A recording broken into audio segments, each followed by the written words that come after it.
What's going on, everyone? Joe here with Good Old Scratch Custom Apparel. Thank you so much for tuning in to another episode.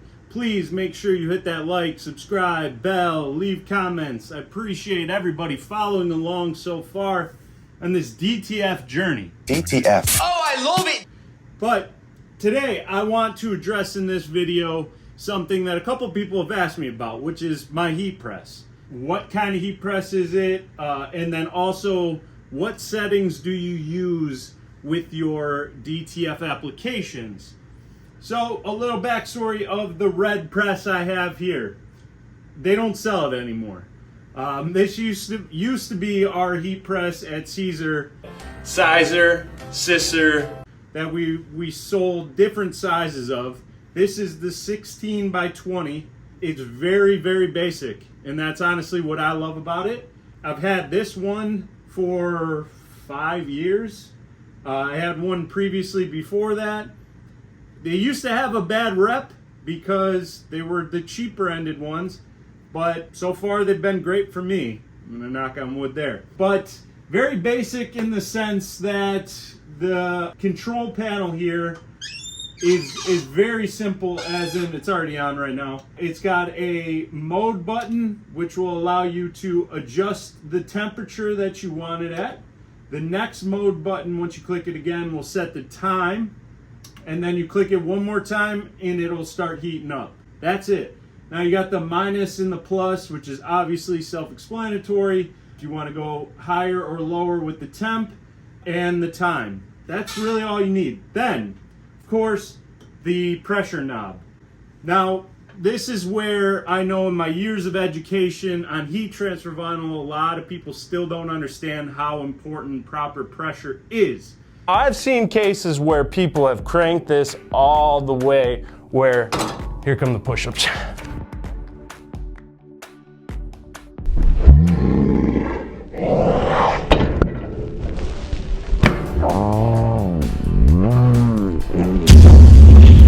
No, it didn't work. It didn't work. So you want to be careful when you're adjusting your pressure. You don't want to go overboard, because then all you're going to do is harm your garment, harm the textile, harm your transfer, and probably break your press.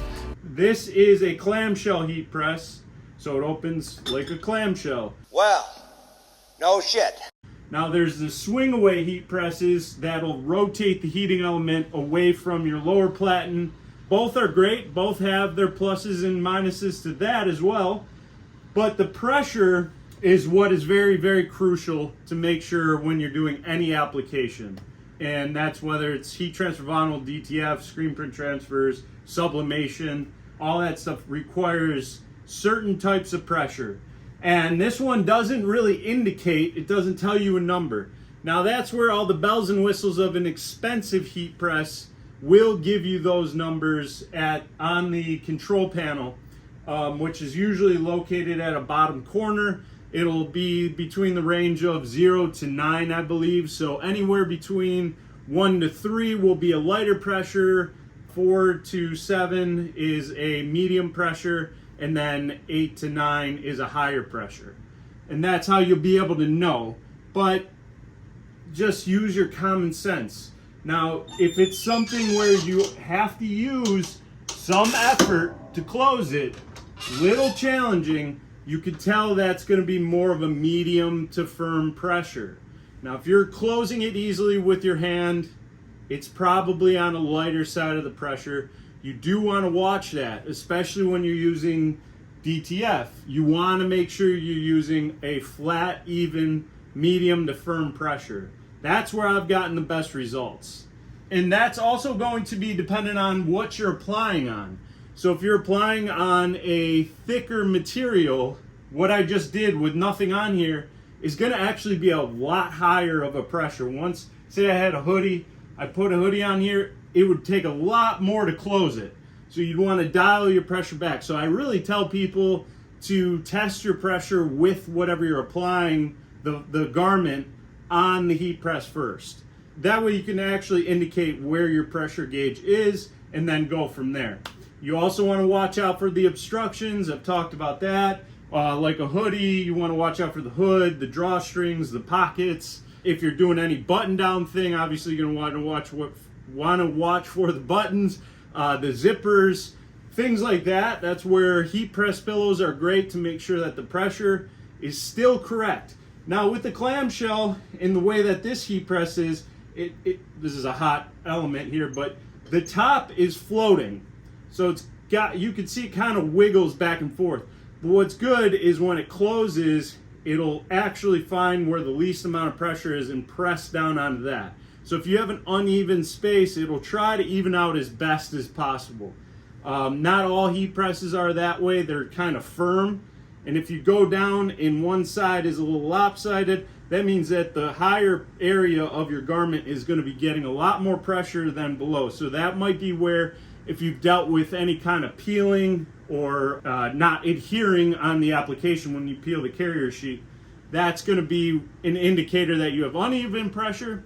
Another thing that used to be a misconception with cheaper heat presses, now I'm not saying this does happen a lot, but the heating elements are all made a little differently. So on the cheaper one, it's just one giant heating coil, and it's kind of, I don't want to say like it's a string of Christmas lights, but in a way, there could be like a little section of the Christmas light, I guess, or the heating coil that is not getting to the proper temperature. So even though this feels extremely hot because it's at 300 degrees, I might have a spot somewhere on my upper platen that isn't getting to the 300 degrees. It might be 220 degrees and the rest of it is 300.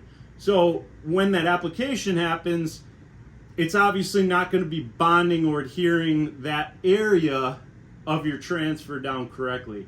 So we used to have people do tests with like a laser thermometer.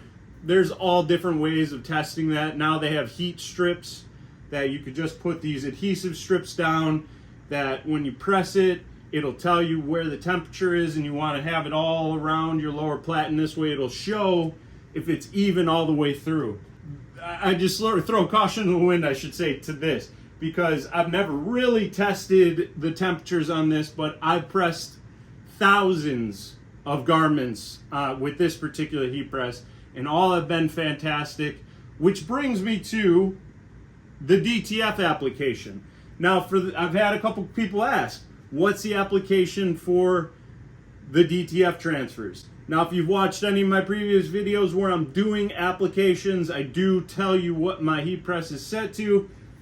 I have been just doing it the same since I started messing with DTF almost a year ago now, which is crazy to think we're at almost a year. But I wanted to show you guys, when you get your roll of the PET film, it should have instructions right on the box.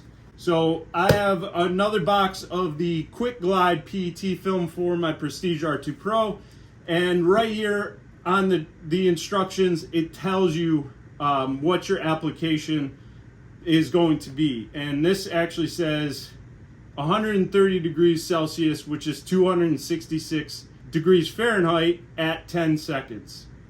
And then it gives you the curing time for your Miro 13 if you needed that as well. So for my heat press, it's telling me I really only need to be at 266. I'm at 300, and I've been pressing for 10 seconds. This says 10 seconds. So you're a liar. But I got to tell you, I think I'm pushing close to 1,000 applications with the Prestige R2 Pro. And again, knock on wood, all done with this heat press. Never had a problem with the actual application, the longevity of these transfers as well. I've done wash after wash after wash. I've never dealt with any issues. None of the customers have had any issues with their finished good. So I'm just going to stick with what works for me. So as I said, I'm at a medium to firm pressure on my press. Heat press is 300 degrees. Now, what I have been doing recently, because I'm still experimenting with it, is I'm going to show you guys a quick application.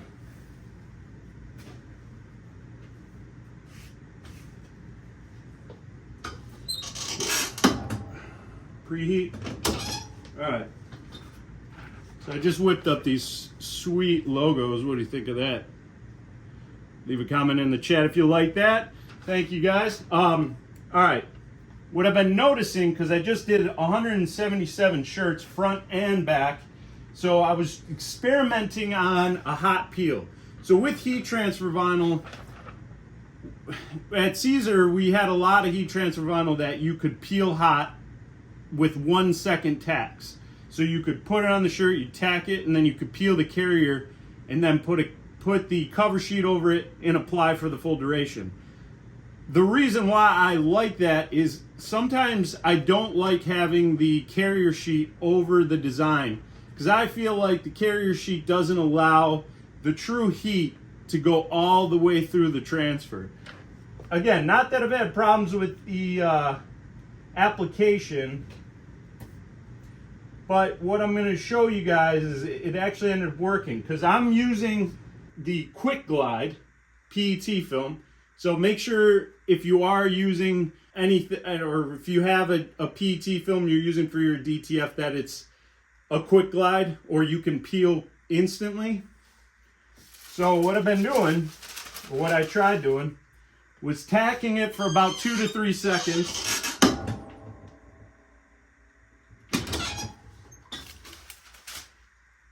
And then peeling hot. Now, it's not done.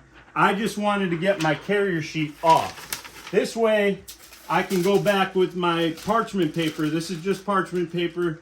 Don't use butcher paper out because it's got the shiny side. Just regular parchment paper. Or don't use a non-stick carrier sheet like the Teflon sheets or whatever they're referred to. And now I'm going to apply for the full 10 seconds. And I'm just doing what works best for me. You guys might follow exactly to those instructions and it might be all good. But I know that I've been following this exact way for about a year now. And check that out. Absolutely fantastic. Super colorful. Fun. It's the sad truth of this world today. Now, the other part of that is on the wash.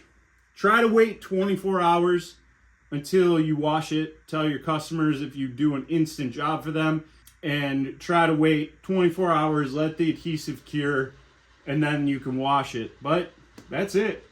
So for the ones that ask that question, I do say it in every video I'm doing the application. But for the way I've been doing my applications with my DTF transfers is 300 degrees, medium to firm pressure, and 10 second application.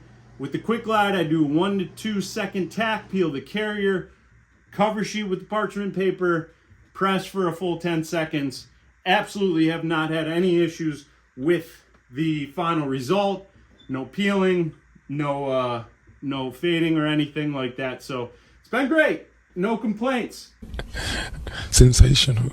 So I wanted to make that quick video to show you guys and talk about the heat press I have. Unfortunately, this particular heat press is non-existent anymore as far as I know. But you could check out the link that's in the description below and you can see where all sorts of different types of heat presses there are on that link, as well as the Prestige R2 Pro and the Miro 13 Max DTF.